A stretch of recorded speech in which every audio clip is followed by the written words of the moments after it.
기독교 2000년에서 수많은 사람들이 정말 알고 싶었지만 알지 못했고 이해하지 못했던 신비가 있는데 그것이 무엇일까요? 그것이 바로 성령의 역사였습니다. 성경 말씀은 눈에 보이기 때문에 우리가 읽으면 그것이 무슨 뜻인지 이해하게 되죠. 그런데 성령의 역사는 눈에 보이지 않습니다. 그래서 많은 사람들이 이 성령의 역사를 놓치고 살게 되는 것입니다. 그래서 오늘 말씀을 나눌 때 성령께서 특별히 우리의 눈을 열어주셔서 성령의 역사가 어떻게 이루어지는지 보여주시게 되길 제가 간절히 바랍니다. 그런데 우리가 이 성령의 역사를 덮어둔 채 살면 어떻게 될까요? 결국 높은 벽에 막히게 됩니다. 성령과 동행하는 삶을 모르게 됩니다. 신앙의 중심으로 들어가지 못하게 됩니다. 회개가 무엇인지, 변화가 무엇인지, 승리가 무엇인지, 이 성령을 모르면은 믿음으로 말미암아 의롭게 된다는 이 경험이 무엇인지를 알 수가 없게 되는 것이죠. 아주 피상적으로만 알게 됩니다. 자, 질문을 드리죠. 동물과 사람, 짐승과 사람의 가장 근본적인 차이가 무엇입니까? IQ 차이입니까? 지능 차이인가요? 동물은 지능이 낮고 사람은 지능이 높습니까? 예, 그것도 차이지만 가장 결정적인 차이는 양심입니다. 마음입니다. 하나님께서 인간을 창조하시고 양심을 주셨습니다. 왜 양심을 주셨습니까? 양심을 통해서 사람과 소통하기 위해서 주신 것입니다. 심지어 하나님을 믿지 않고 하나님을 모르는 사람들도 양심의 가책을 느낍니다. 그렇죠? 아무리 악인일지라도 그 사람의 양심이 마비되었고 은혜의 시기가 끝나지 않은 한 하나님께서 그 마음, 양심을 통해서 그 사람과 소통하시고 음성을 주십니다. 시편 7장 9절에 그래서 이런 말씀이 있는 것입니다. 시편 7장 9절, 하나님이 사람의 마음과 양심을 감찰하시나이다. 하나님께서 우리의 마음과 양심을 들여다보고 감찰하신다. 들여다보고 감찰만 하고 아무런 소통이 없을까요? 소통하기 위해서 보시는 것입니다. 자, 질문 드리죠. 하나님과 동행하고 성령과 동행하고 주님과 동행하는 삶은 어떤 것입니까? 무엇을 통해서 동행이 이루어집니까? 이 질문은 얼마나 중요한지 모르겠습니다. 세 분 하나님께서 우리와 동행하길 원하십니다. 동행하려면 소통을 해야 되는 것입니다. 자, 어떻게 소통이 이루어지는가? 양심을 통해서 이루어진다는 것입니다. 그리스도인에게 양심은 결정적입니다. 왜냐하면 하나님께서 양심을 통해서 역사하시고 소통하시고 인도하시고 위로하시고 힘을 주시고 소망을 주십니다. 무엇을 통해서요? 양심을 통해서요. 시편 16편 7절을 보겠습니다. 시편 16편 7절, 나를 훈계하신 여호와를 송축할지어다. 자, 여호와께서 어떻게 나를 훈계하실 수 있습니까? 양심을 통해서 한다는 것입니다. 여호와를 송축할지어다. 밤마다 내 양심이 나를 교훈하도다. 성도 여러분, 하나님께서 여호와께서 밤마다 나를 찾아오셔서 내 양심에 대고 말씀하시고 교훈하시고 인도하신다는 것입니다. 오늘 낮에 그 사람과 네가 어떤 대화를 나눴니? 왜 그런 말을 했니? 진리의 길이 힘들지만 용기를 내라. 진리에 집중해라. 흔들리지 마라. 이것이 여호와께서 우리 양심에 오셔서 호소하시고 인도하시고 훈계하시는 말씀입니다. 그래서 시편 기자는 여호와를 송축하는데 밤마다 내 양심을 통해서 나를 교훈해 주시기 때문에 내가 송축합니다. 이런 기도를 드리는 사람들이 믿음으로 말미암아 의롭게 되는 것이 무엇인지 이해하는 사람들입니다. 성도 여러분, 조용한 밤의 시간이 되면은 하나님께서 성령을 보내주셔서 우리와 대화하시길 원하시는 것입니다. 잠자리에 들기 전에 조용히 성령의 음성을 들어야 됩니다. 나를 훈계하신 여호와를 송축할지라 밤마다 내 양심이 나를 교훈하도다. 성도 여러분, 우리 그리스도인은 양심을 통해서 하나님의 교훈을 받고 성령의 인도하심을 받습니다. 물론 성경 말씀이 있습니다. 성경 말씀 66권이 우리를 인도하십니다. 그러나 성경 말씀 사이사이에 있는 것들이 있는 것입니다. 문자로 미처 표현하지 못했던 모든 하나님의 뜻과 하나님의 교훈이 양심을 통해서 성령을 통해서 들어온다는 것입니다. 이것이 성령과 동행하는 것이고 주님과 동행하는 것입니다. 오늘 말씀을 듣고 나면은요, 여러분이 더 이상 성령과 동행하고 주님과 동행하는 것이 무엇인가, 이것을 추상적으로 생각하시면 안 되는 것입니다.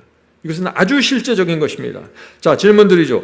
양심의 속삭이는 성령의 음성을 외면하고 무시하면 어떻게 될까요? 자녀들이 부모의 조언과 교훈을 무시하고 거절하면 어떻게 됩니까? 어린 자녀들이 망가지죠.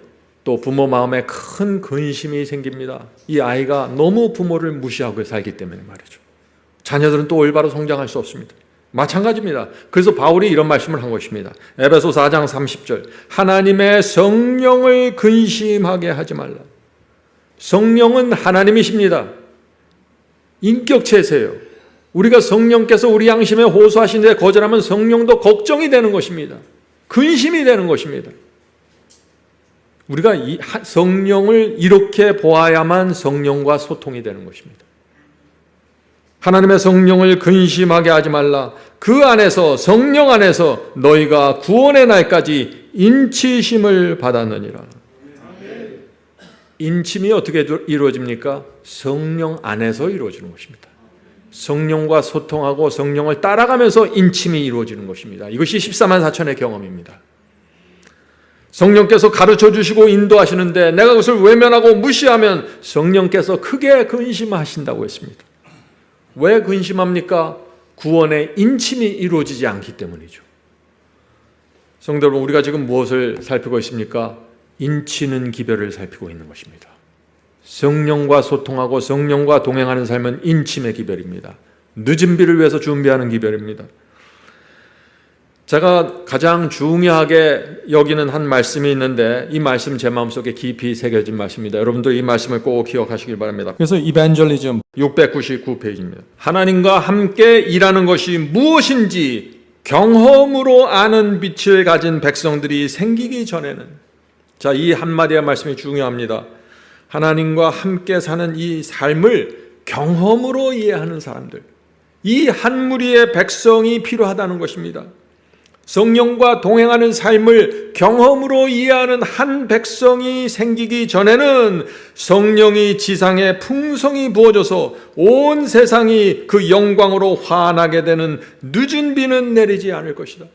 계시록 18장에 온 땅이 환하게 되는 그 기별, 늦은 비 성령의 그 기별, 늦은 비 성령이 부어지는 그 일이 생기지 않는다. 언제까지요?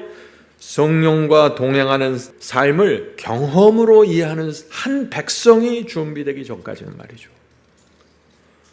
제가 이 말씀을 읽고 도대체 이 성령을 경험으로, 성령과 동행하는 삶을 경험으로 이해하는 것이 무엇인가, 여기에 집중했던 것입니다. 늦은 비 성령을 받을 한 백성이 준비되어야 합니다. 그 준비가 무엇입니까? 성령과 동행하는 삶을 경험으로 이해하고 따라가는 자들이라고요. 자, 질문 드리죠. 그리스도인의 성품이란 무엇입니까? 무엇으로 우리 성품이 꼴지어지고 결정이 됩니까? 중요한 질문이죠. 그리스도인의 성품은 양심에서 들려오는 그 성령의 음성에 내가 어떻게 반응하는가로 결정됩니다. 오늘 많은 사람들이 성품하면 착하게 살아야 된다, 온유한 표정을 지어야지, 그렇게 생각하죠. 그거 아니에요. 그건 윤리 교사들이 하는 얘기고, 성경이 말하는 성품은 양심에서 들려오는 성령의 음성에 어떻게 반응하고 따라가는가로 결정되는 것입니다. 성령께 순복하는 양심을 가진 그 사람의 성품이 좋다고 말하는 것입니다. 성도 여러분, 그래서 우리 그리스도인의 성품은 양심과 깊이 연결되어 있어요. 자, 이 성품의 차이는 이런 곳에서 생깁니다. 진리를 받아들이는가 거절하는가, 이것이 성품이에요. 양심에 호소하시는 성령의 음성을 내가 따라가는가 따라가지 않는가, 이것이 성품입니다. 또 내 고집을 십자가에 못 박는가 못 박지 않는가, 이것이 성품이에요. 내가 순종하고자 하는 마음으로 주의 말씀을 살피는가, 아니면 단지 지식과 교리를 쌓으려고 말씀을 보는가, 이것이 성품입니다. 이렇게 우리가 성품을 이해하고 나면은 당연히 성품이 성장하고 변화되는 것이 무엇이구나 하는 결론에 들어가게 되는 것입니다. 이해하시죠? 네. 어떤 사람은요, 한번 문제가 생기면 풀질 못해요. 악심을 풀고 거짓을 퍼뜨리고 중상모략을 하고 다닙니다. 왜 그럴까요? 성령의 음성을 외면하기 때문입니다. 거의 모든 문제들은요, 5분이면 풀립니다. 5분만 대화하면 풀려요. 거의 모든 문제는. 그 사람이 성령의 음성을 듣기만 하면. 근데 성령의 음성을 양심이 밀어내고 거절하면은요, 아무리 설명해도 안 풀립니다. 꼬여버립니다. 이것이 양심의 문제이고 성품의 문제라는 것입니다. 이해가 되십니까? 예. 자, 질문 드리죠. 예수께서는 성령을 또 다른 보혜사라고 했습니다. 예수께서는 왜 성령님을 또 다른 보혜사라고 했을까요? 자, 첫 번째 보혜사가 있고 두 번째 보혜사가 있다는 것이죠. 첫 번째 보혜사는 육신으로 오신 예수님입니다. 그리고 예수께서 부활하시고 하늘로 승천하신 후에 두 번째 보혜사가 오셨는데 그분이 누구예요? 성령님이십니다. 보혜사라는 뜻이 좀 어렵게 느껴지죠. 보혜사가 뭡니까? 내 손을 잡고 함께 동행해 주는 분이라는 뜻입니다. 근데 책망하기 위해서 동행하는 것이 아니라, 따지기 위해서 동행하는 것이 아니라 나를 도와주고 인도하기 위해서 동행하는 분, 이것이 보혜사입니다. 내 양심을 붙잡고 내 양심에 호소하시면서 이끌어가면서 도와주는 분, 이것이 보혜사 성령입니다. 그래서 이 성령을 놓쳐버리면은 그냥 내 생각대로 내 뜻대로 살다가 다 무너져 버리는 것이에요. 성경에 나오는 몇 가지 말씀과 몇 가지 계명과 몇 가지 교리에만 붙잡혀서 살고 나머지는 다 양심이 마비돼 버리는 것이죠. 이해가 되십니까? 예. 성령께서 또 다른 보혜사입니다. 다시 말해서 예수님도 보혜사였다는 것이죠. 보혜사가 뭡니까? 예수께서 어떻게 보혜사 역할을 했냐요? 제자들과 24시간 같이 지나면서 그들과 같이 먹고 자면서 그들을 가르치고 인도하고 그들을 책망하고 그들을 위로하고 그들에게 용기와 믿음을 주면서 인도하셨다. 예수님이 보혜사 역할을 했다. 이렇게 말하는 것입니다. 그래서 예수께서 하늘로 올라가신 후 내가 떠나면 또 다른 보혜사가 너에게 올 것이다. 이 말씀을 한 것이죠. 그래서 성령께서 예수님과 똑같은 역할을 하는 것입니다. 보이지 않지만 예수님과 똑같은 역할을 하는 것입니다. 우리의 마음과 양심 속에서 용기를 주시고 호소하시고 믿음을 주면서 우리를 끌어가시는 것입니다. 넘어졌을 때 용기를 내라 일으켜 주십니다. 성령이 없으면, 그래서 이 성령 보혜사가 없이 나 혼자 신앙하면 어떻게 될까요? 외롭습니다. 나 혼자 하다가 무너집니다. 좌절합니다. 반드시 우리에게 보혜사가 필요합니다. 나와 함께 걸어가면서 나에게 알려주고 이 길이 아니다, 이쪽으로 가야 된다, 저 사람에게 지금 이렇게 말해야 된다, 모든 것을 성령께서 우리 마음과 양심에 호소하시고 인도하신다는 것입니다. 이것을 들으면 이것이 구원의 인침이고 늦은 비로 가는 준비입니다. 자, 질문드리죠. 예수께서 성령을 진리의 영이라고 했습니다. 진리의 영이라고 한 이유가 무엇입니까? 왜 성령은 진리의 영입니까? 요한복음 14장에 그 말씀이 나오죠. 14장 16절 17절입니다. 그가 또 다른 보혜사 성령을 너에게 주사 영원토록 너희와 함께 있게 하시리니 저는 진리의 영이라. 성령께서 보혜사로서 영원토록 우리와 함께 하십니다. 우리가 거절하고 우리가 밀어내기 전까지는 말이죠. 성령은 계속해서 우리에게 오십니다. 보혜사기 때문에. 자, 성령은 진리의 영이다. 그럼 무슨 뜻이죠? 성령이 없으면 진리가 무엇인지 깨닫지 못한다는 것이에요. 성령이 없으면 진리가 무엇인지 깨닫지 못할 뿐만 아니라 진리에 굴복할 수도 없습니다. 성령께서 옆에서 도와주시고 호소하시고 재촉하시는 것입니다. 이것은 진리니까 지금 굴복해라, 순종해라, 우리에게 호소해 주시는 것이에요. 성령의 역사입니다.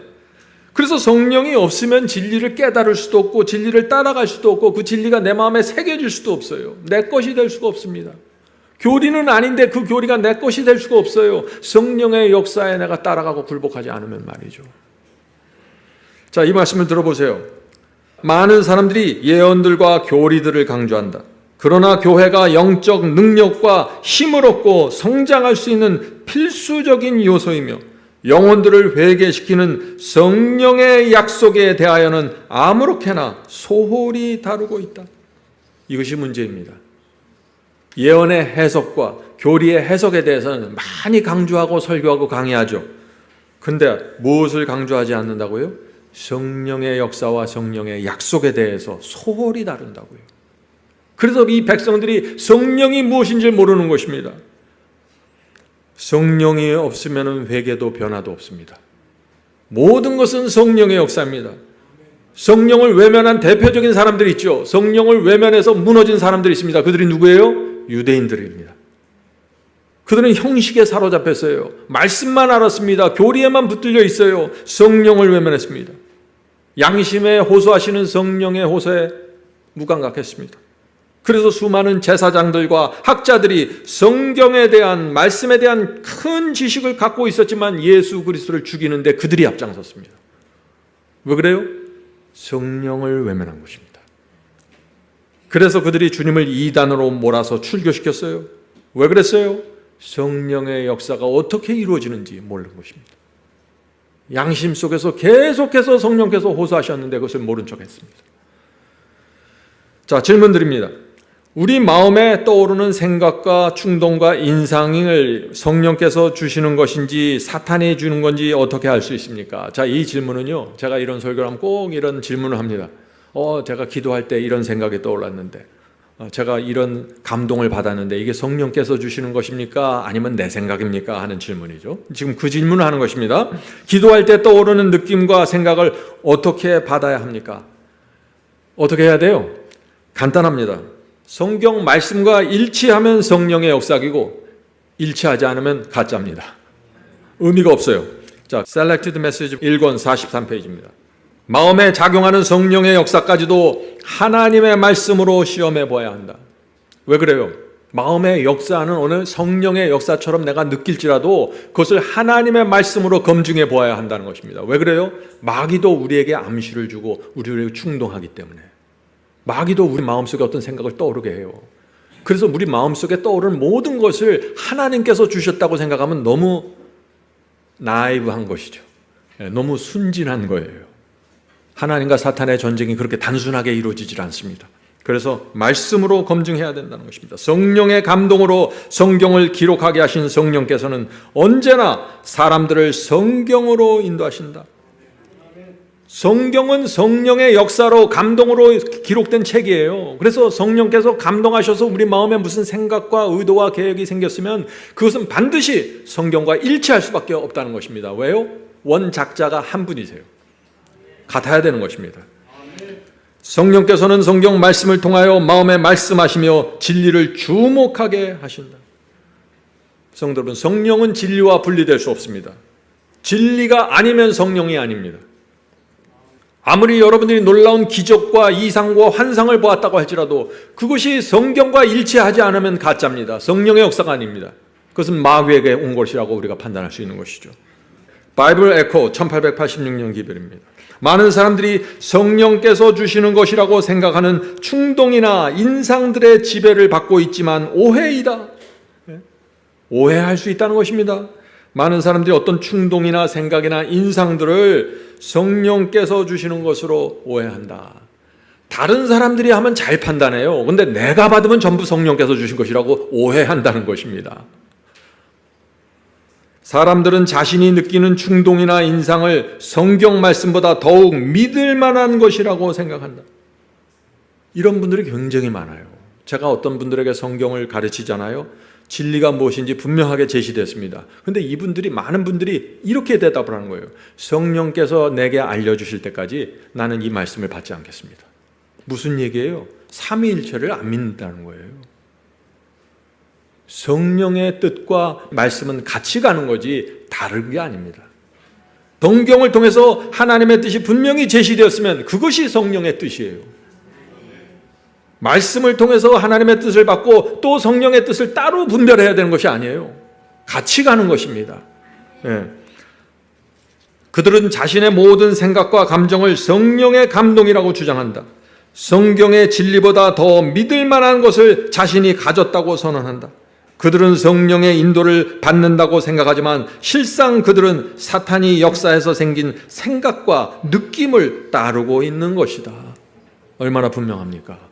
성도 여러분, 성령께서 어떻게 역사하시는지, 성령이 하나님의 말씀 성경과 어떻게 조화를 이루는지 정확하게 갖고 있어야 돼요. 네. 이것이 정확하지 않으면 문제가 자꾸 생기는 것입니다. 우리 마음의 문제와 신앙의 문제가 생기고 혼돈으로 빠져들어가는 것이죠. 모든 것은 성경의 진리로 검증해 봐야 된다는 것입니다. 네. 자, 질문 드리죠. 성령과 동행하는 삶이란 어떤 것입니까? 굉장히 중요한 질문이죠. 오늘 설교의 핵심입니다. 어떤 사람이 성령을 통해서 진리를 깨달았으면 거기서 멈추질 않아서요. 성령께서는 끝까지 가십니다. 우리가 무덤 속에 들어가는 그날까지 성령께서 끝까지 나와 함께 보혜사로서 가는 것입니다. 너 진리 깨달았지? 이제부터 너 혼자 신앙해. 이렇게 안 하신다는 거예요. 성령께서 어떤 사람의 진리를 깨달았으면 그 사람 속에 들어가서 진리에 순종하라고 호소하십니다. 너 깨닫는 데서 멈추지 말고 순종까지 가야 돼. 그 호소, 이 성령의 호소를 따라가고 순복하면 그것이 성령과 동행하는 것입니다. 성령께서는 각 사람의 문제를 보여주십니다. 어떤 사람의 실수와 다른 사람에 대한 모습을 통해서 문제가 무엇인지를 보여주십니다. 보여줄 뿐만 아니라 그 사람에게 고치라고 호소하십니다. 그리고 그 호소에 굴복하면은 그것이 바로 성령과 동행하는 것입니다. 이해되십니까? 성령과 동행하는 삶이 무엇인지 구체적으로 붙잡고 있어야 돼요. 힘들고 외롭습니까? 성령을 구하십시오. 성령의 역할입니다. 성령께서 힘을 주시고 믿음과 용기를 주십니다. 우리가 힘들고 좌절이 될 때 주의 말씀을 읽으면서 성령을 구하십시오. 성령께서 오셔서 말씀을 통해서 우리를 위로하시고 용기를 주시고 믿음을 주십니다. 이것이 성령과 동행하는 삶입니다. 우리가 이런 신앙으로 들어가면요 인생이 아름다워져요. 열매가 분명하게 맺히게 됩니다. 아주 고결한 인격을 가진 사람이 됩니다. 네.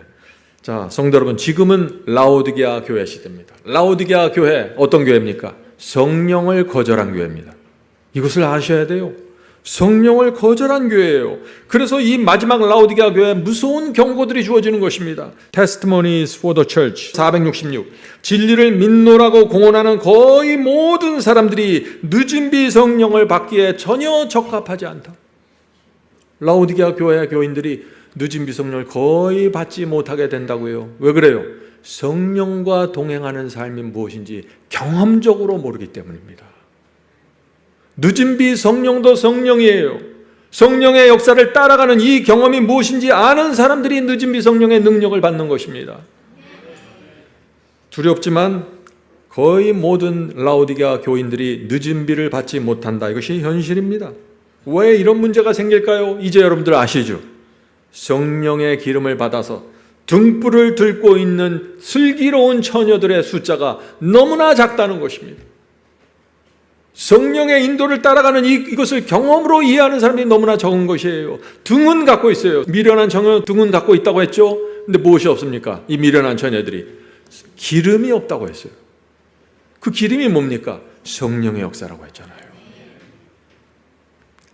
그래서 이 성령의 역사를 놓쳐버리면 어떻게 돼요? 그 다음에 남는 것은 두 가지예요. 행위신앙 아니면 인본주의입니다.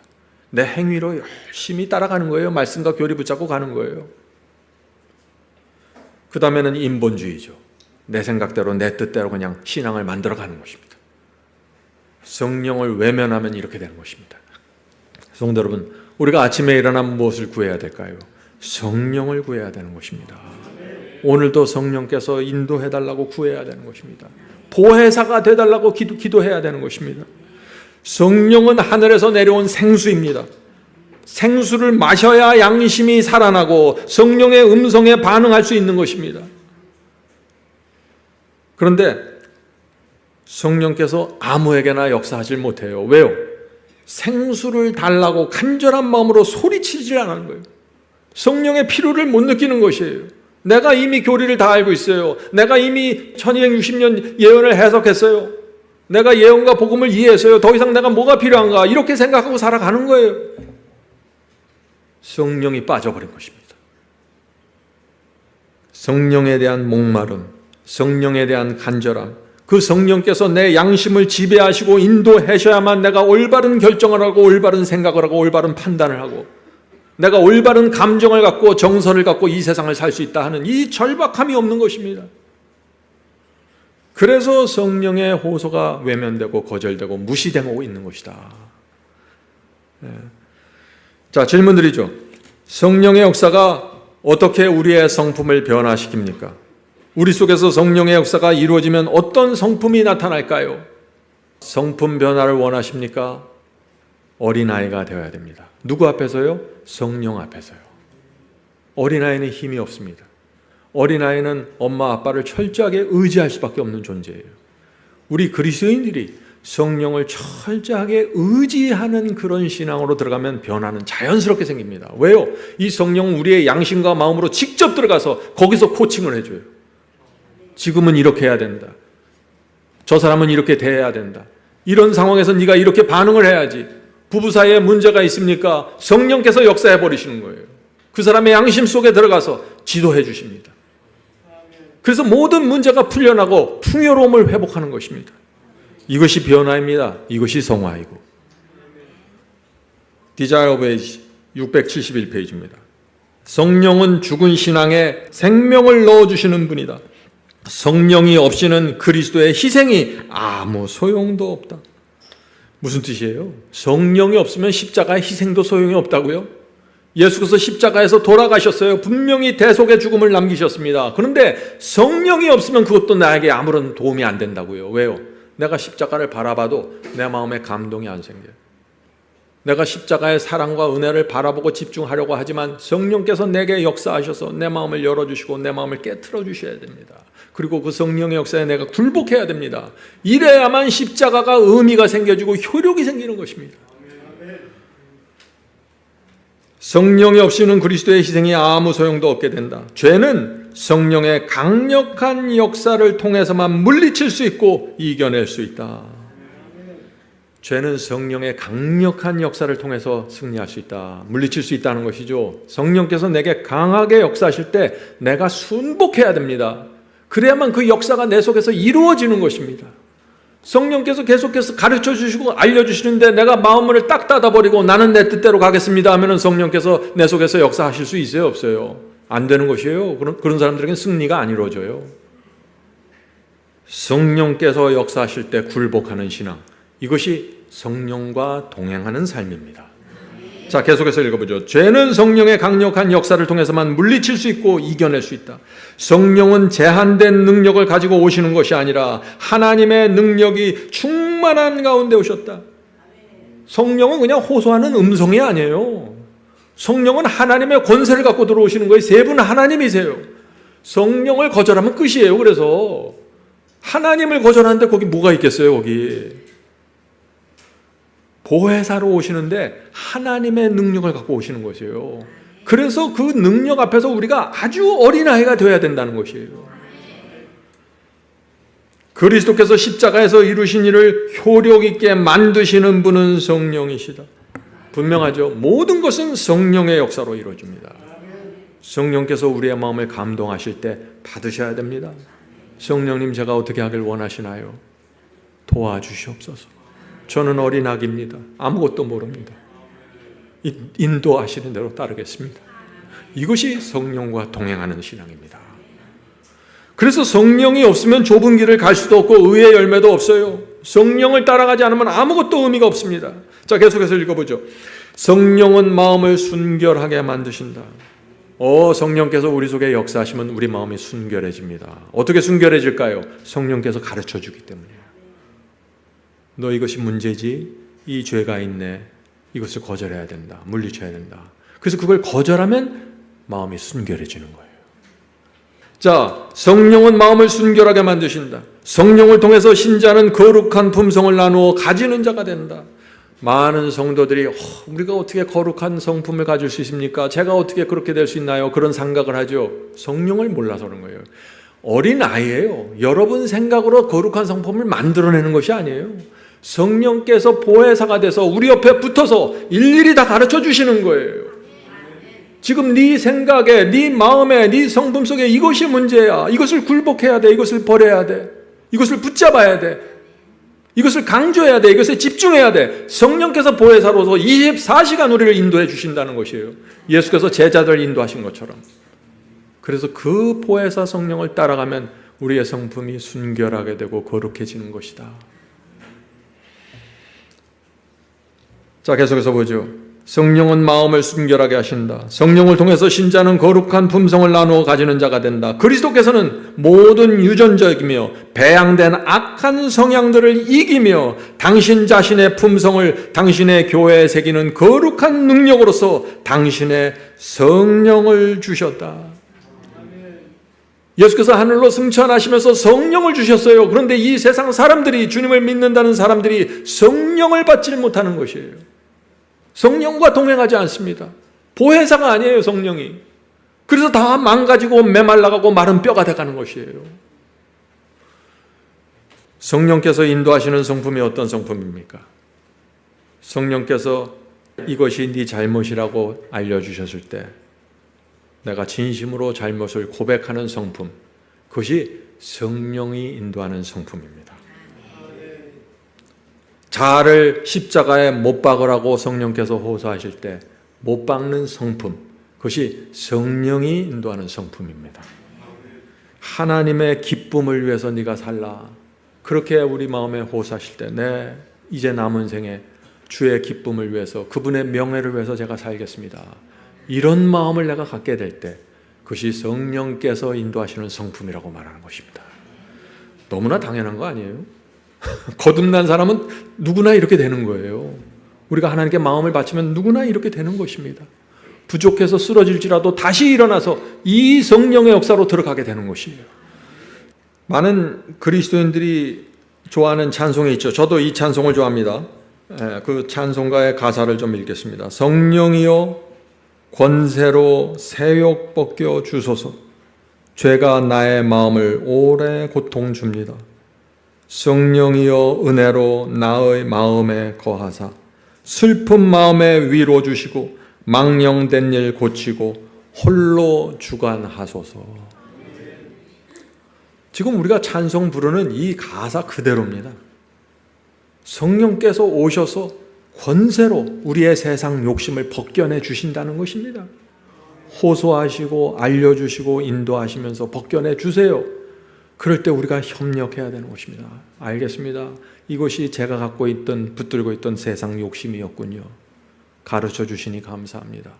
제가 내려놓겠습니다. 이것이 성령이 권세로 새 욕을 벗겨주는 역사라는 것입니다. 똑같이 성령의 역사가 이루어집니다. 성도 여러분, 우리가 순복하기만 한다면 성령께서 놀랍게 역사하십니다. 우리가 성령을 어린아이처럼 받아들이고 따라가기만 하면 성령께서 우리 속에 들어와서 우리를 완전히 지배해 버리십니다. 놀라운 일이 생기는 것입니다. 자, 이제 성령의 역사에 대한 여러 가지 질문과 문제를 좀 살펴보도록 하겠습니다. 성령이 필요하십니까?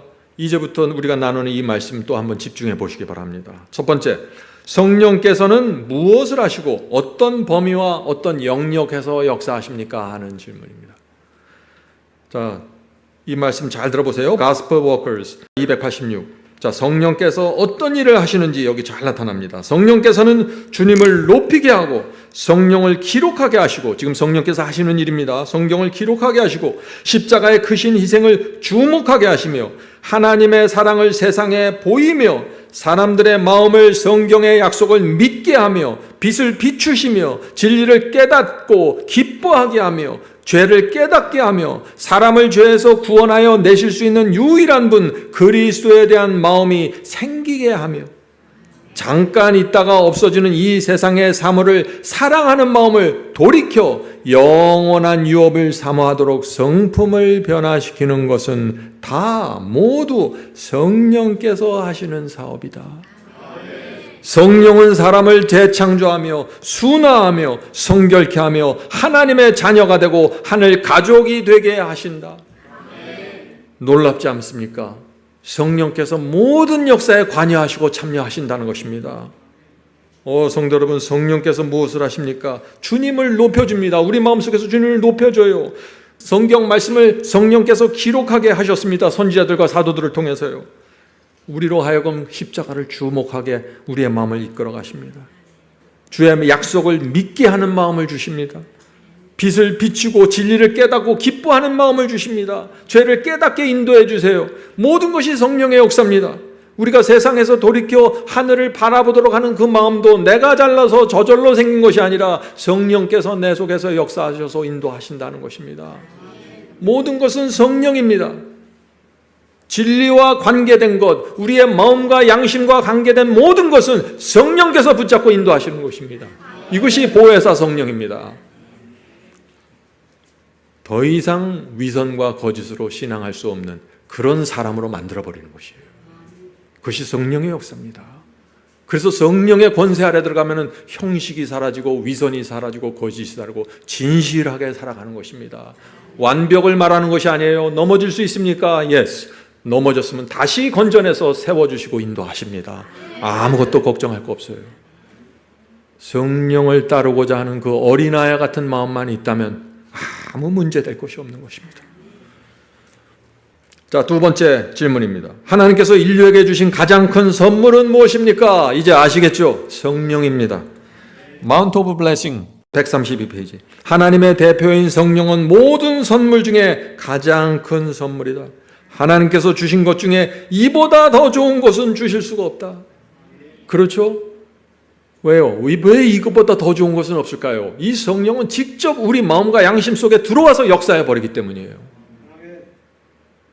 여러분이 십계명을 읽습니까? 여러분의 눈으로 읽고 여러분의 머리로 해석을 해야 되죠. 그런데 그 해석과 눈으로 본 모든 것을 우리 마음속에 심어주고 확신케 하고 깨닫게 하는 것은 성령의 역사라는 것입니다. 세 번째, 하나님께서 주시는 그 빛의 통로가 되는 방법은 무엇입니까? 많은 사람들이 그러죠. 나는 빛의 통로로 살기 원합니다. 어떻게 해야 돼요? 성령입니다. 성령.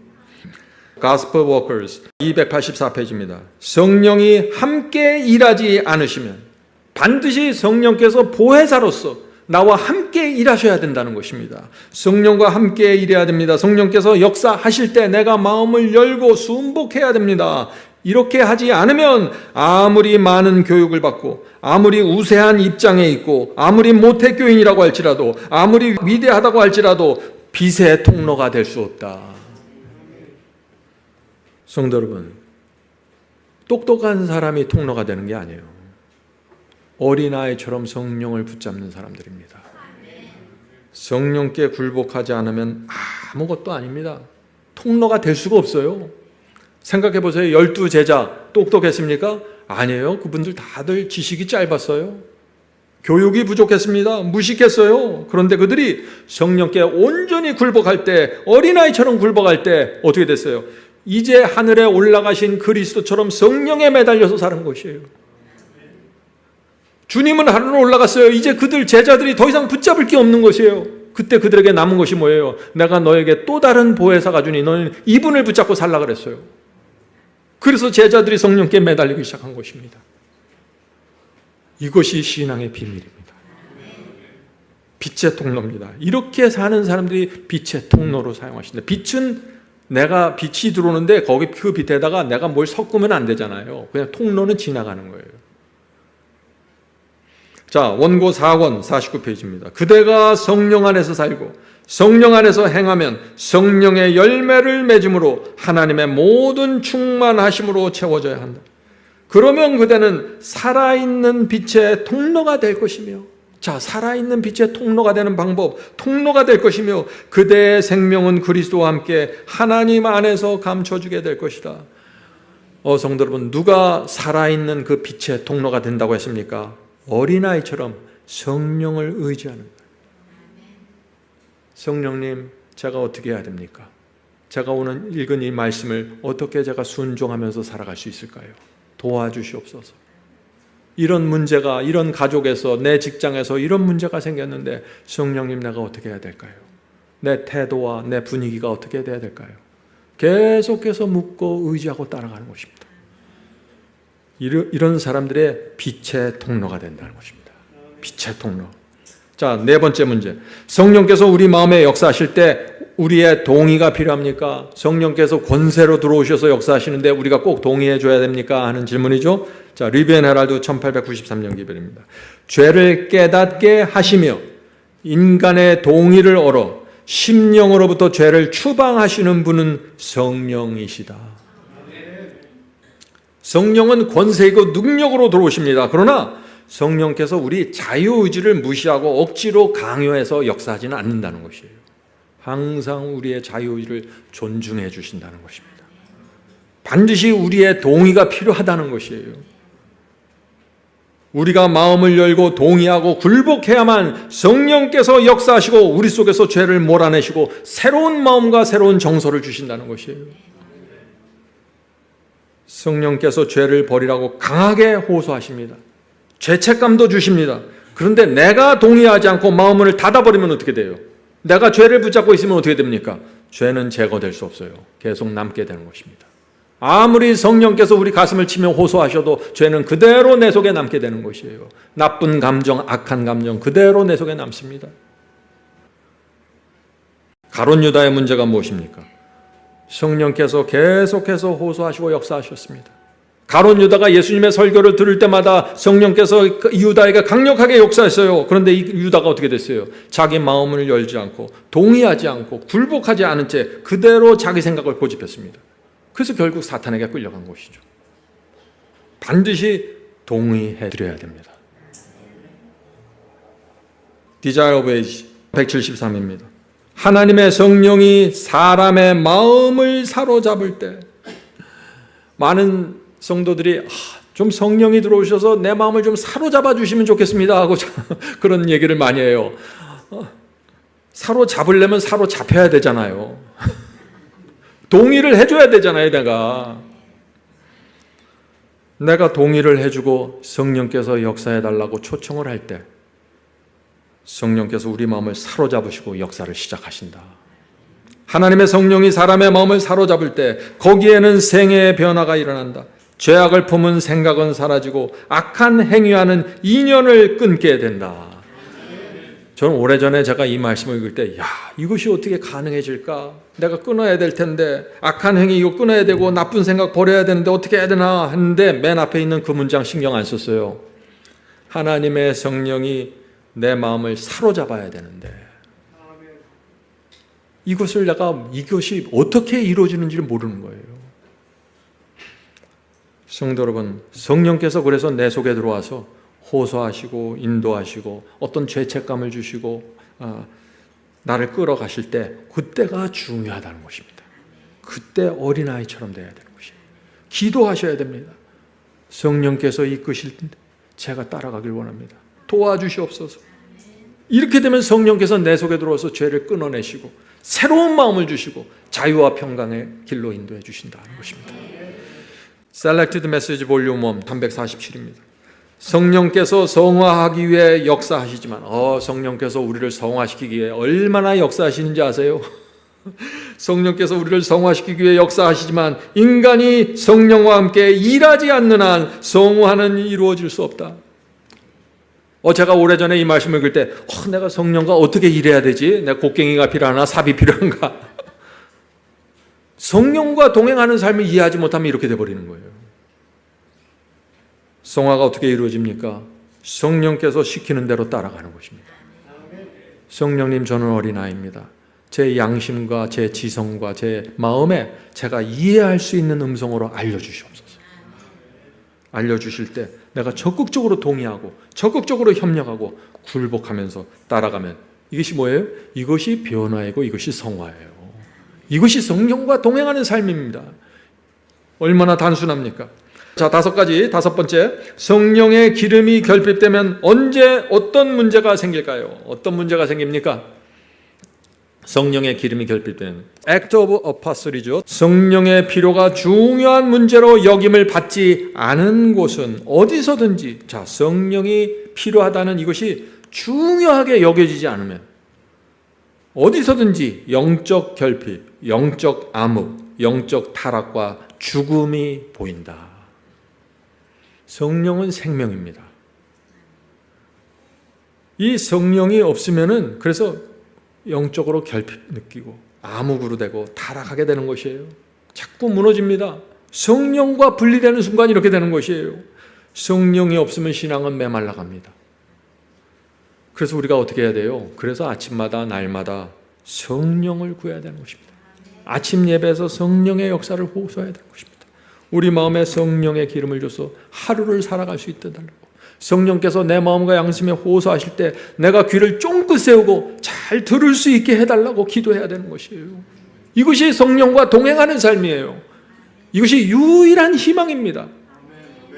예수께서는 하늘 성소에서 중보하세요. 지금 이 땅에서 역사하시는 것이 성령입니다. 근데 우리는 성령에 관심이 없어요. 맨날 교리책 밟고 맨날 성경책 읽고 읽기만 하는 거예요. 성령의 역사 이루어지지 않는데. 여기서 문제가 생기는 거예요. 이것이 미련한 처녀예요. 기름이 떨어진 미련한 처녀들. 여섯 번째 문제, 성령께서 결정적으로 역사하시려면 우리가 어떤 태도로 성령을 받아들여야 할까요? 계속해서 비슷한 질문이죠. 라스트 이벤트 186페이지입니다. 성령께서는 각 영혼 속에 거하고자 하신다. 성령에 대해서는 걱정하지 마세요. 성령은 항상 우리 속에 들어와서 보혜사로서 역사하길 원하기 때문에 오늘 내가 구하면 성령께서 날 찾아주실까? 그건 걱정하지 마세요. 그건 무조건 오시는 거예요. 밀물처럼 오길 원해요. 영혼 속에 거하고자 하신다. 성령께서 우리 마음에서 환영받으면 이것이 중요한 것입니다. 성령을 적극적으로 간절하게 환영해야 되는 것입니다. 성령님 빨리 오셔서 저를 도와주세요. 이게 환영이에요. 이런 태도가 필요한 것입니다. 성령께서 우리 마음에서 환영받으면 불순한 생각과 왜곡된 감정과 반역적인 행동이 제거되고 그리스도와 같은 모습이 나타날 것이다. 놀라운 말씀이 아니에요. 예수께서 성령께 굴복했던 그 성품이 우리가 성령께 굴복할 때 나타나게 된다는 것입니다. 똑같은 성령의 열매로 나타나는 것이죠. 성도 여러분, 내가 노력해서 그리스도인의 삶을 사는 게 아니에요. 성령이 이끄시는 대로 따라가는 것이에요. 내가 노력하고 내가 결정하고 이거 행위신앙으로 가는 거예요. 전부 간절하게 적극적으로 어린아이처럼 보혜사가 필요합니다. 오늘도 나와 함께 걸어주세요. 제가 이해하지 못하고 어려울 때마다 꼭 물어보겠습니다. 이것이 성령과 동행하는 삶입니다. 이렇게 되면 어떻게 돼요? 그리스도와 같은 열매를 맺게 된다고요. 자, 일곱 번째 문제. 하나님께서 우리를 당신의 도구로 사용하시는 정도는 무엇으로 결정되는가? 하나님께서 우리를 도구로 사용하시잖아요. 어떤 사람은 큰 도구, 어떤 사람은 작은 도구, 어떤 사람은 큰 그릇, 어떤 사람은 작은 그릇. 무엇으로 결정되는가? 이것이 성령으로 결정된다는 것입니다. 자, 미니스트리 오브 힐링 37페이지입니다. 하나님께서 각 영혼의 성전에 당신의 성령을 넣어주실 수 있는 만큼 비례해서 각 사람을 사용하실 수 있다. 하나님께서 우리 속에 성령을 강하게 불어넣기를 원하세요. 그런데 그 불어넣는 그 양에 비례해서 사용하신다는 것입니다. 다시 말해서 성령께서 내게 역사하실 때 내가 얼마나 성령께 굴복하는가에 따라 그 정도에 비례해서 하나님께서 나를 사용하신다는 것입니다. 성령의 인도를 어린아이처럼 의지하는 사람, 이것이 맥시멈 사이즈입니다. 제일 큰 그릇이에요. 이것이 엄청난 도구가 되는 사람들이에요. 하나님, 성령님, 저는 어린아이입니다. 말씀만 하옵소서. 내 뜻은 없습니다. 오직 성령께서 내 양심과 내 마음에 호소하십시오. 따라가겠습니다. 성도 여러분, 그래서 성령의 역사에 대해서 애매하게 반응하면 안 돼요. 단호하고 분명하게 굴복해야만 분명하게 내가 사용되는 것입니다. 네. 성령을 의지하지 않고 내가 원하는 길로 가면 어떻게 돼요? 그게 육체의 길이에요. 성령께서 내 양심에 호소하시는데 내가 그것을 무시하고 내가 원하는 쪽으로 가버리잖아요. 그게 육체를 따라가는 길이에요. 그것이. 네. 자, 여덟 번째 문제입니다. 우리가 계속해서 그리스도 안에 거하는 방법이 무엇입니까? 지난 2000년 동안 수많은 사람들이 이 질문을 했습니다. 우리가 어떻게 그리스도 안에 계속해서 거할 수 있습니까? 일주일에 한 번은 거할 수 있는데 일주일에 한 번은 내가 노력하면 거할 수 있을 것 같은데 어떻게 계속해서 내가 그리스도 안에 거합니까? 오늘 답이 다 나왔죠. 보혜사 성령 때문에 가능한 거예요. 성령께서 보혜사가 돼서 나랑 같이 움직이시는 것입니다. 필요할 때마다 계속해서 묻고 호소하실 때마다 굴복하면서 가는 거예요. 이것이 살아있는 신앙이고 그리스도 안에 계속해서 거하는 방법입니다. Desire of Ages 676페이지. 그리스도 안에 거한다는 것은 그의 성령을 계속해서 받아들이는 것을 의미한다. 제가 처음 이 말씀을 읽었을 때 성령을 난 계속해서 받고 싶은데 어떻게 받나요? 어떻게 받아요? 성령께서 호소하셔주잖아요. 저한테 알려주시잖아요. 우리의 마음과 양심에. 우리가 말씀을 읽을 때 감동하시잖아요. 그때 그것을 받고 굴복하고 순복하고 따라가면 그것이 바로 그리스도 안에 거하는 것이고, 내가 성령의 인도하심을 계속해서 따라가면 내가 그리스도 안에 계속해서 거하게 된다. 이것입니다. 이해가 되십니까? 네. 성령께서 나에게 호소하시고 나를 인도하시고 내게 알려주시는데 내가 따라가지 않으면 어떻게 그리스도 아니에요? 밖이에요? 그리스도 밖이에요. 그것은 따라가지 않는 순간 그리스도 밖입니다. 왜요? 삼위일체예요. 세 분 하나님은 같이 움직이세요. 나는 그리스도 안에 있는데 성령은 따라가지 않을래. 그런 건 없어요. 세 분 하나님은 같은 뜻이고 같은 역사로 움직이기 때문에. 예. 로마서 8장 14절입니다. 무릇 하나님의 영 성령으로 인도함을 받는 그들은 곧 하나님의 아들이라. 얼마나 진리가 분명합니까? 성령의 인도를 따라가는 그 사람이 하나님의 자녀입니다. 예. 자, 9번째 문제입니다. 기쁨과 감사가 있어야만 성령께서 내 속에 거하시는 것입니까? 하는 질문입니다. 많은 분들이 이 질문을 해요. 내가 기쁨이 없습니다. 요새 고민이 많아요. 지금 성령은 내 속에 없겠죠? 예, 물론 성령께서 우리 속에 거하시면은 기쁨과 감사가 생기는 건 당연하시죠. 근데 우리가 의의 문제, 죄의 문제로 고민할 때도 성령께서 우리 속에서 역사하시는 증거입니다. 우리 어머니, 아버님이, 우리 부모님이 우리에게 맨날 기쁨과 칭찬만 해줍니까? 어떤 땐 책망도 주시고 그렇잖아요. 책망을 하면 부모가 내 옆에 보혜사로 있다는 거 아니에요. 똑같아요. 네. 우리가 의와 죄의 문제로 고민할 때, 마음에 번민이 생길 때에도 성령께서 내 안에서 역사하시고 있다는 증거로 받으셔야 된다는 것입니다. 그래야 성령의 인도를 따라가죠. 네. 자, Testimonies for the Church 30페이지입니다. 마음의 번민 자체는 성령이 역사하시고 계신 증거이다. 얼마나 분명해요. 네. 죄에 대한 번민, 의에 대한 번민이 있습니까? 성령께서 여러분 속에 역사하시는 증거입니다. 저는 옛날에 번민이 생기고 고민이 생기면 싫었어요. 난 기쁨과 찬양하길 원하는데 왜 나는 이렇게 자꾸 고민할까? 그게 다 성령께서 주시는 고민인 줄 모르고 무지하면 그렇게 되는 거예요. 무지하면은 성령이 누군지를 모르면은요. 그런데 성령의 역사가 없으면은 번민도 없는 거예요. 그거는 돼지우리에 앉아 있어도 그냥 평화로운 거예요. 그런데 중요한 건 또 뭐예요? 번민에서 끝나면 안 된다는 거예요. 어떤 사람 맨날 번민만 해. 성령의 호소를 듣고 맨날 고민만 하고 번민만 해요. 성령께서 역사하셔서 번민이 생기고 고민이 생길 때 자아를 버리고 성령께 굴복해야 된다는 것입니다. 굴복하면 그때 우리 마음에 있던 번민이 사라지면서 자유와 평강이 들어오기 시작합니다. 언제요? 성령께 굴복할 때 말이죠. 얼마나 아름다운 진리입니까? 놀라운 진리입니다. 이것이 승리이고 의로 가는 복음입니다. 진리와 순결에 대한 모든 욕망, 죄를 인식하는 모든 감각은 성령이 마음에 활동하고 계신 증거이다. 모든 것은 성령의 역사예요. 진리를 사모하십니까? 진리를 사모하는 마음이 있어요. 성령께서 여러분 마음속에 역사하고 계신 증거입니다.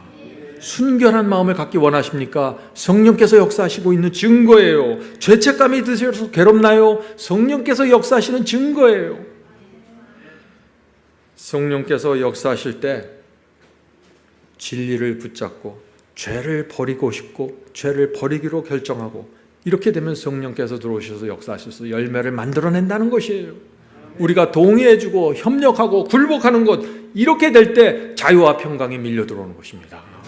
맨날 고민만 되고 맨날 죄책감만 들면 어떻게 성령을 따르겠어요? 성령이면 다 피해서 도망가 버리지. 많은 분들이 성령을 죄책감을 주는 분으로 생각해요. 와서 나를 괴롭히는 분으로 생각해요. 큰 오해예요. 세 분 하나님은 같은 하나십니다. 십자가에 달리신 그리스도가 성령과 같은 마음이십니다. 성령께서 우리에게 오길 원하십니다. 도와주길 원하시는 것이에요. Testimonies for the Church 318페이지. 주님께서는 우리가 성령으로 기운을 얻길 바라십니다. 무기력하십니까? 우울증이 있습니까? 활기가 필요하십니까? 성령을 구하십시오. 성령이 여러분 마음에 들어와서 분위기를 바꿔줘야 돼요. 우리의 마음을 성령께서 지배하시면 우리의 마음과 정서가 활기와 생명으로 가게 되는 것입니다. 왜요? 성령은 생수이기 때문에요. 성령과 동행하는 삶을 사세요. 인생의 모든 숙제에서 해방됩니다. 자, 10번째. 큰 빛과 진리를 받았어도 마른 뼈처럼 죽어갈 수 있습니까? 큰 빛과 진리를 받았어요. 근데 많은 사람들이 마른 뼈처럼 죽어갈 수 있다는 것이에요. 왜 이런 문제가 생길까요? 에스겔 37장의 마른 뼈 이야기가 바로 그 문제를 말하고 있는 것입니다. 자, 리비안 헤랄드 1893년 기별입니다. 큰 빛을 받은 자들이 골짜기의 해골과 같다. 지금 이 에스겔서는 이스라엘 백성, 그 당시 유대인들을 지금 문제를 얘기하는 것이에요.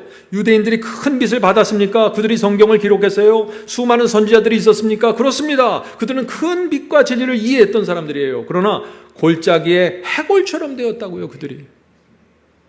무엇이 문제일까요? 읽겠습니다. 그들은 영적 생명을 가지고 있지 않다. 진리를 알고 있는 그들이 일어서서 활동하려면은 생명의 기운이 육체에 생기를 주어야 한다. 이 뼈들은, 이 마른 뼈들은 하나님의 교회를 나타낸다. 그러므로 교회의 희망은 생기를 주시는 성령의 감화에 있다. 성도 여러분, 우리 교회의 희망이 뭡니까? 생기를 주시는 성령의 감화가 우리 교회를 지배해야 되는 것입니다. 성령을 부어주는 것은 그리스도의 생명을 부어주는 것이다. 결국 성령께서 역사하시고 감동하실 때 거기에 순복하고 따라가는 이것이 핵심이라는 것입니다. 성령께 굴복해야만 성령이 생수처럼 우리에게 들어옵니다. 아무리 큰 빛과 진리를 받고 깨달았어도 내가 성령을 따라가지 않으면 생명이 없고 마른 뼈와 해골처럼 된다. 이것이 에스겔서의 기별이에요. 이것이 유대인의 역사이고 이것이 지금도 수많은 사람들이 성령이 없어서 마른 뼈가 돼가는 이 현실입니다. 제가 오랫동안 이 신앙을 하면서 이 교리와 해석과 말씀을 붙잡고 정말 진실하게 살려고 노력했는데 이 성령의 역사가 내 속에서 어떻게 이루어지는지를 알 수 없어서 그냥 오랫동안 말라갔던 것이에요. 고통스러웠던 것입니다. 성도 여러분, 이제 생수를 받으셔야 됩니다. 확실하게 생수를 날마다 받으십시오. 보혜사를 보혜사와 함께 가셔야 된다는 것이죠. Desire of Ages 671페이지입니다.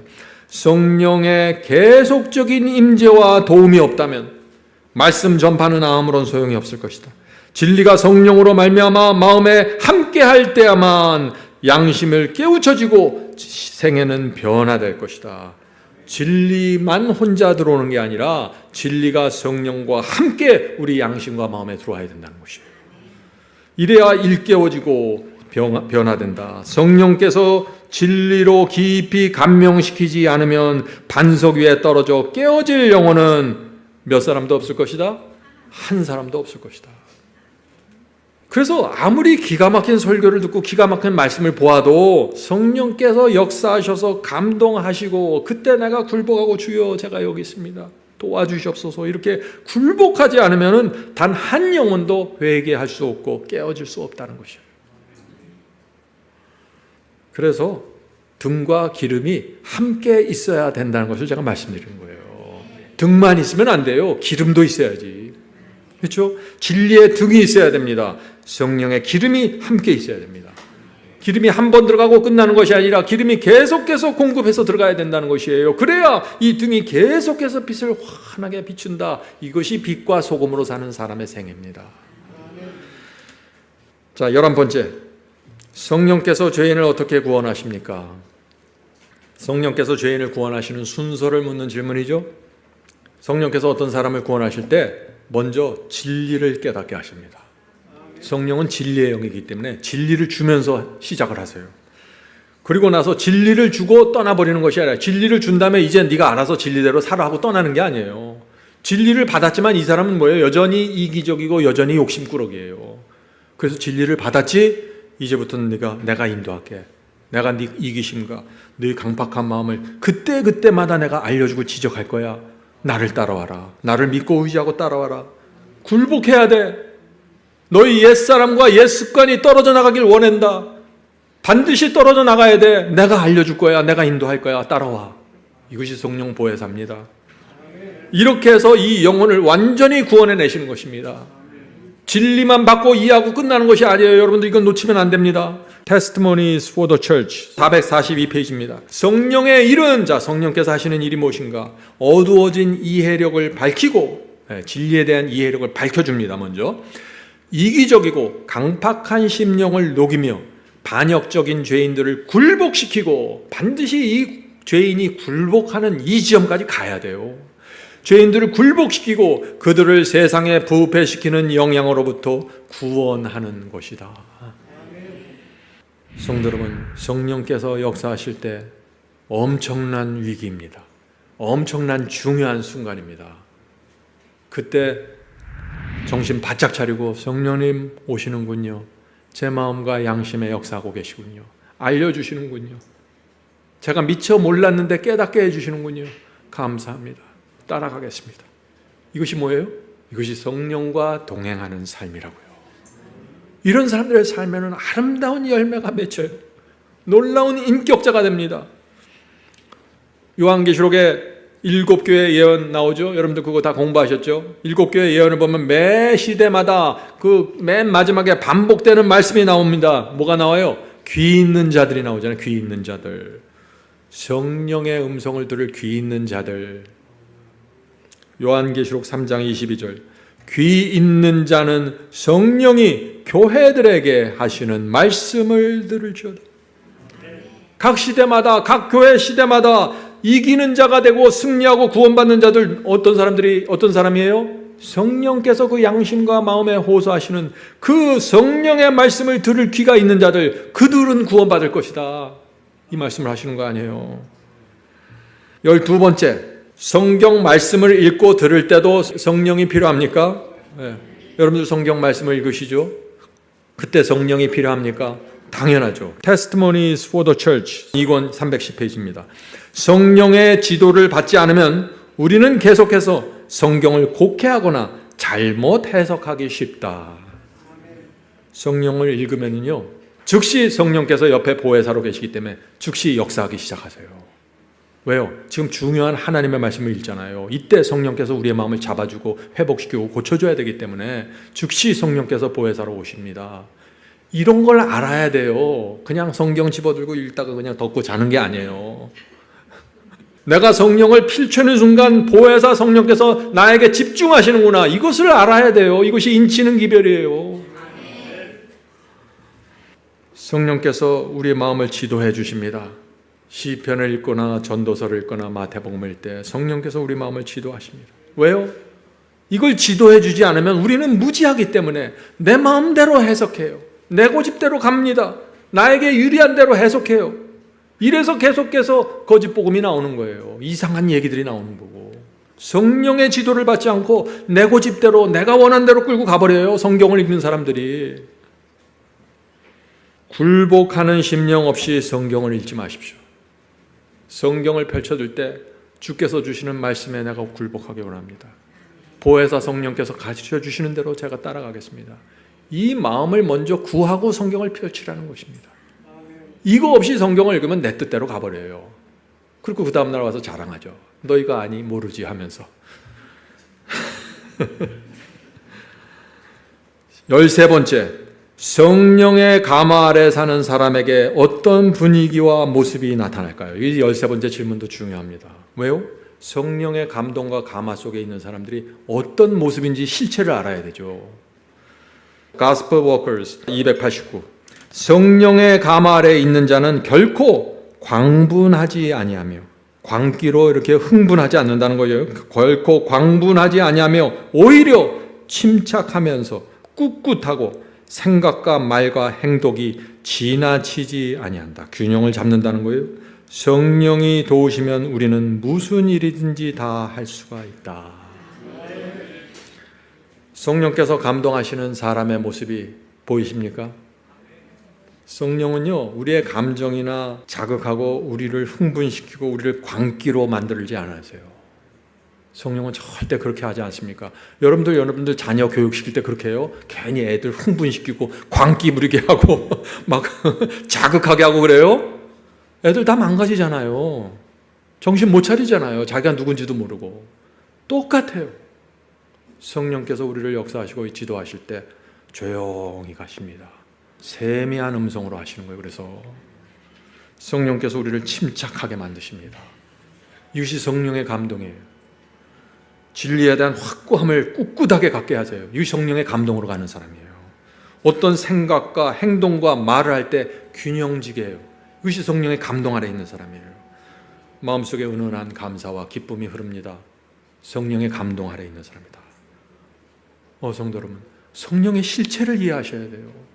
그렇지 않으면 오늘날 기독교에서 떠도는 이상한 것들 붙잡고 다 흩어져 버려요. 14번째 문제입니다. 성령을 한량없이 받기 원하는데 어떻게 해야 됩니까? 오늘 많은 사람들이 성령을 한량없이 부어주시옵소서 맨날 그렇게 기도하죠. 한량없이 받는 방법 알려 드릴게요. 제가 Gospel Workers 56페이지. 우리 속에서 자를 내어 쫓을 때 성령을 한량없이 부어주신다. 왜요? 왜 자를 내가 내쫓았고 내가 내려놓아야만 성령을 하나님께서 한량없이 부어주실까요? 왜냐하면 이 우리는 성령과 대적해요. 꼭 내 뜻을 주장해요. 성령께서 호소하셔도 내 생각에는 이렇습니다. 나는 아닙니다. 다른 사람이나 가서 얘기해 주세요. 나는 아닙니다. 그래서 자아를 내려놓아야만 성령을 한량없이 부어줄 수 있는 거예요. 자아를 못 받고 내쫓으면 성령께서 크게 역사하십니다. 자아를 못 바꾼 사람이 뭐예요? 그것이 어린아이라고 말하는 것이에요. 어린아이가 자아가 있나요? 아무것도 모르는데. 어린아이처럼 성령을 의지하고 따르는 사람들에게 하나님께서 안심하고 성령을 한량없이 주시는 거예요. 이것이 늦은비 성령을 받는 사람이에요. 늦은비는 권세고 능력입니다. 마지막 질문 드리죠. 하나님과 사탄의 전쟁의 측면에서 볼 때 성령께서는 어떤 역할을 하십니까? 마지막 세대 신학, 승리의 복음에서 성령의 역사는 어떤 역할을 합니까? 하는 질문입니다. 하나님과 사탄의 전쟁에서 성령을 또 봐야 돼요. 에베소서 6장 12절입니다. 우리의 씨름은 혈과 육에 대한 것이 아니요 정사와 권세와 이 어두움의 세상 주관자들과 하늘에 있는 악의 영들에게 대함이라. 우리의 씨름, 우리의 전쟁 대상자는 누구예요? 보이지 않는 하늘의 악한 영들이에요. 이것과 대항하라고 지금 말하고 있어요. 어떻게 해야 되냐? 성령께서 그래서 우리 마음속에 들어와서 알려주시고 인도하시고 역사하면서 끌어가시는 것이에요. 하나님과 사탄의 전쟁에서 승리할 수 있는 길을 계속해서 보여주시는 것입니다. 네? 우리가 이 사탄과 악령들과 싸우는 이 전쟁에서 승리해야만 하나님께 영광 돌릴 수 있고 그분의 명예를 높일 수 있는 거예요. 내가 계속해서 사탄에게 끌려다니고 죄와 유혹에 끌려다니고 그 사람만 보면 미움과 증오가 나오는데 어떻게 주님을 높일 수 있어요? 우리가 어떻게? 그래서 성령께서 보혜사로 붙으시는 거예요. 보혜사로 오셔서 계속해서 끌고 가시는 거예요. 따라가면 되는 것이에요. 따라가면. 자, Desire of Age 671페이지입니다. 성령에 대하여 말씀하면서 예수께서는 그가 성령이 내 영광을 나타내리라고 하셨다. 요한복음 16장 굉장히 중요한 성경절입니다. 성령께서 주님의 영광을 나타내 주시는 것입니다. 성령께서 내 속에 들어오셔서 역사하셔서 나를 끌고 가야만 내 속에서 주님의 영광이 드러나게 되는 것이에요. 예수께서 하늘 아버지를 영화롭게 하려고 이 땅에 오신 것처럼 성령께서도 그리스도를 영화롭게 하시려고 역사하고 계신다. 성령을 통해서 하나님의 형상이 인간에게 재현되어야 한다. 많은 사람들이 이 말씀 듣던 벽에 막혀갖고 이해를 못해요. 어떻게 우리 같은 부족한 사람 속에 하나님의 형상이 회복되느냐? 그거 불가능하다. 우리가 하는 게 아니에요. 성령께서 보혜사로 들어오셔서 내 속에서 나를 지도하시고 인도하시고 용기를 주고 믿음을 주면서 끌고 가시는 것이에요. 이 과정을 통해서 내 속에서 하나님의 형상이 재현이 된다. 이 말씀을 하는 거 아니에요? 하나님의 명예, 그리스도의 명예는 당신의 백성의 품성을 온전케 하는 것과 관련되어 있다. 우리의 품성이 온전케 된다는 게 뭐예요? 성령께서 내게 역사하실 때 온전히 굴복하라는 것이에요. 이것이 성품이 온전케 되는 것입니다. 우리 성품이 뭘 대단해요? 우리가 갖고 태어난 성품이 아무것도 아니잖아요. 그건 믿을 게 없어요. 그건 부족해요. 그러나 성령께서 내게 들어오셔서 내게 이렇게 하라 저렇게 하라 인도하시고 확신을 주시고 감동하시면서 끌고 나가시는 그때 굴복하고 따라가면은 그 성품이 하나님의 성품을 재현하고 하나님의 명예를 들어올릴 수 있는 성품이 된다. 너무나 아름답지 않아요? 잊지 마세요. 우리 속에 하나님의 형상이 회복되어야 합니다. 성령을 통해서 말이죠. 그래야만 우리가 하나님의 명예와 그리스도께 영광을 돌리면서 살게 됩니다. 가정에서, 직장에서, 교회에서 계속해서 하나님의 명예를 올리고 그리스도께 영광을 돌리는 삶이 가능합니까? 가능합니다. 왜 가능합니까? 보혜사 성령이 항상 내 곁에서 인도하시기 때문에 이것이 가능해지는 것이에요. 사탄은 계속해서 하나님을 공격합니다. 왜요? 하나님과 사탄의 전쟁이 벌어지고 있잖아요. 전쟁이 벌어지는데 가만히 있겠어요, 사탄이? 하나님을 공격해요. 어떻게 공격해요?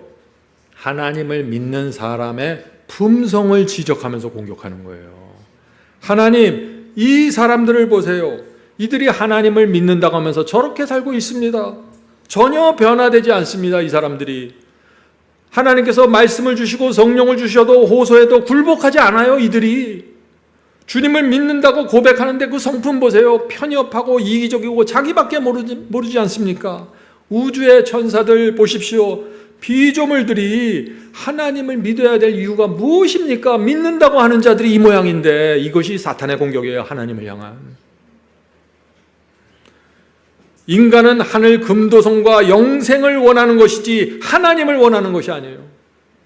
이것이 사탄의 공격입니다.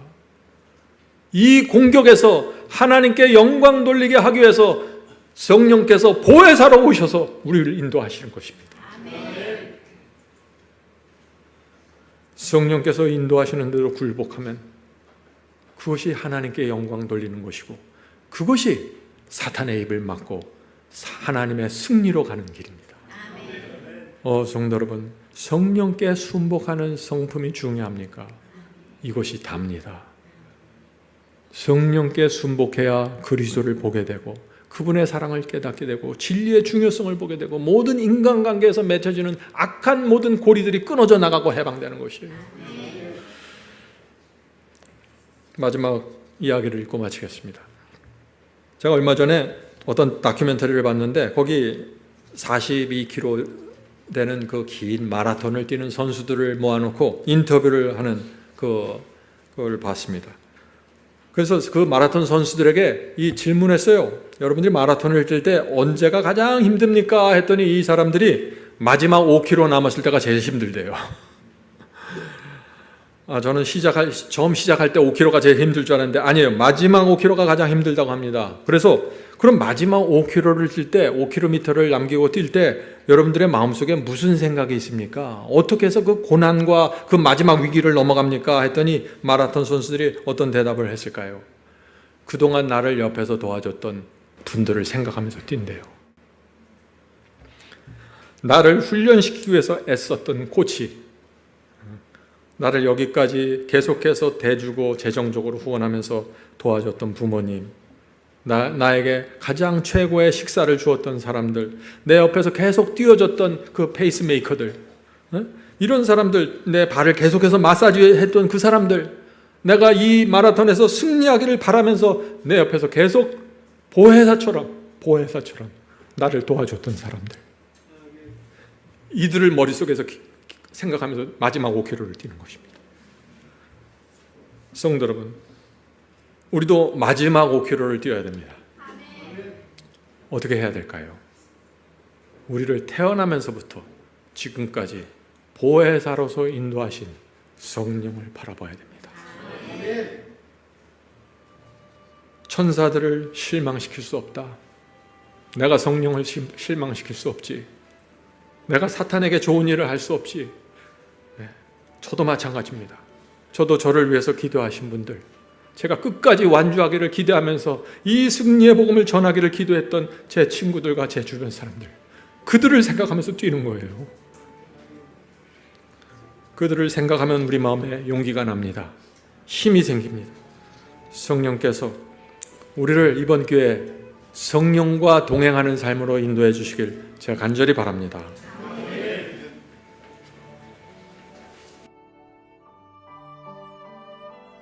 하늘에 계신 아버지,